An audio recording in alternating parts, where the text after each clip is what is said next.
What is up, everybody? It is good to be back. Missed being here. Hey, I was on vacation with the family. Thank you so much to Chris for taking over the video duties as I was gone. Hey, if you're new to this channel, we do Houston Texans content. We also do Browns, but we started this channel for teams that we felt like the national media kind of ignores. And the Texans were absolutely one of them. We started it before the season ever started. We thought this team had some good promise. We have another channel, Sports Talk Detroit, but decided that we love the NFL and we wanted to do more. So for a non-biased opinion on your Texans, go for it, even though we're becoming more biased by the day. But anyways, so please hit that subscribe button. But what I want to talk to you about today is a guy that just kind of jumps off the page athletically. And the Houston Texans had him in for a top 30 visit. And this is one where I'm like, thank you. Thank you. Like, this makes sense. We know they're set at running back with Joe Mixon coming in. But at the same time, maybe we need to figure out, okay, what is going to be behind him? There are some questions after a good rookie year, sitting there now at backup, like, what does it look like? So why not take a flyer on a guy who is just a really good athlete? So they're hosting Breakout ACC running back, and the guy has a very unique name. It's Isaac Guriendo, and here's the deal. He played for the Ville this year at Louisville, but that's not where he spent his first 2 years. And he's coming out this year rather than waiting another year. Here's what I love about this guy. He's young, he's an athlete, and he has very little miles or tread on the tires. All right, he's used very little. And so in this video, what I want to talk about is, what does he look like athletically? What does that look like? What kind of production has he put up, and where has this guy been, and why, if you're watching this, have you likely never heard of him before? So we're going to talk about all that kind of stuff, but there's a couple of things that I like to do for every prospect, because here's the truth. If you take great athletes and you add great coaching, then chances are you're going to get something really good. And Caserio hasn't always drafted for just straight athletic prowess, but I think with the running back position, maybe it's a thought process.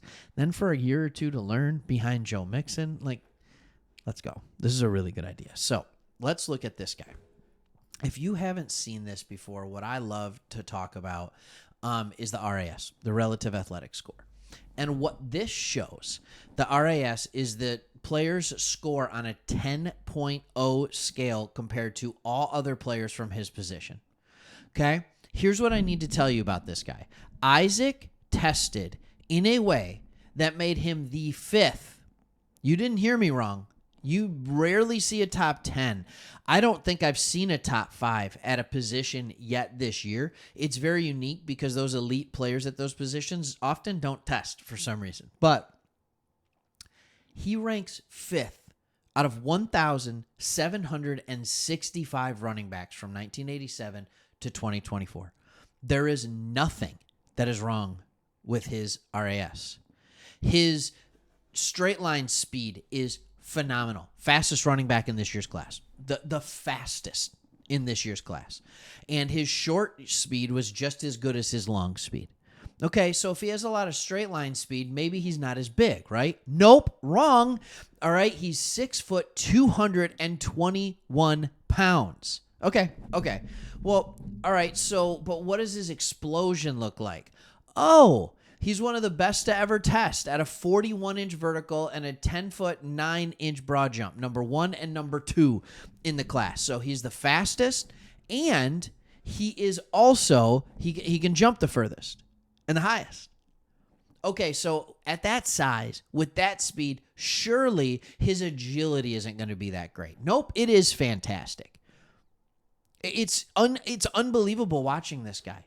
So I was able to look a little bit, and it does pop a little bit on tape, not as much as you might think, but he is a guy that this year had finally the opportunity. He was at Wisconsin, and as you know, that's running back heaven over there in Wisconsin, but the last couple years hasn't been so as much.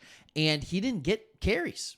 I mean, here you can look at it on PFF. 2 years ago, he had 4 carries or I'm sorry, 23 carries in 4 games, and he averaged 7 yards per carry.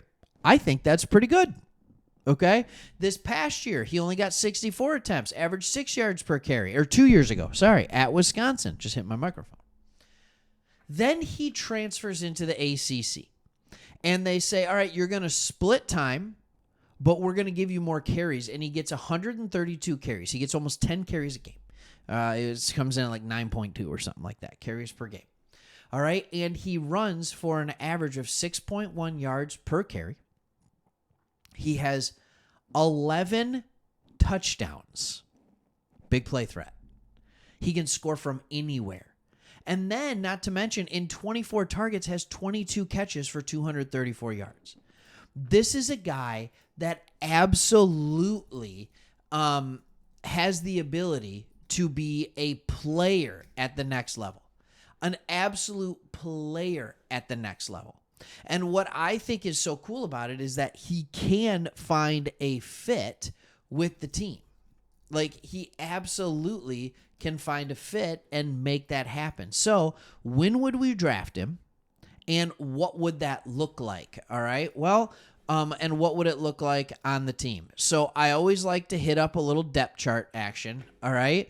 And by the way, isn't it so nice to see Diggs right there? How do y'all feel about that? I haven't been able to talk about it yet.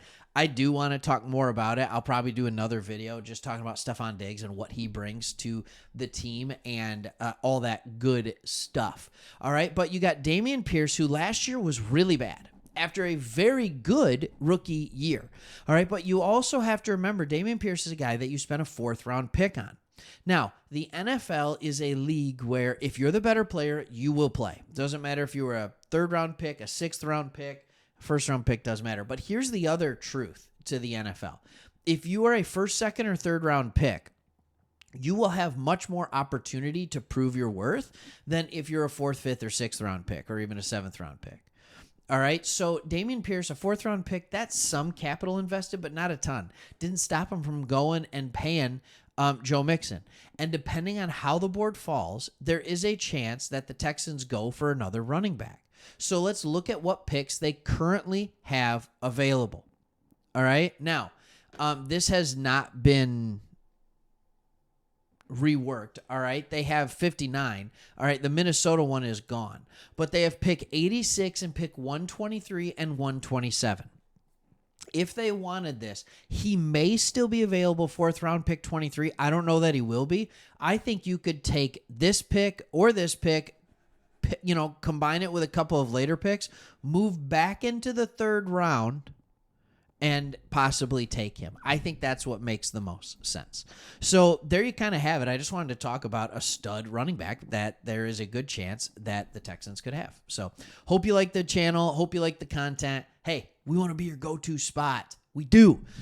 For Texans content, like, subscribe, all that kind of good stuff. Thank you so much for watching, and we'll see you on the next one.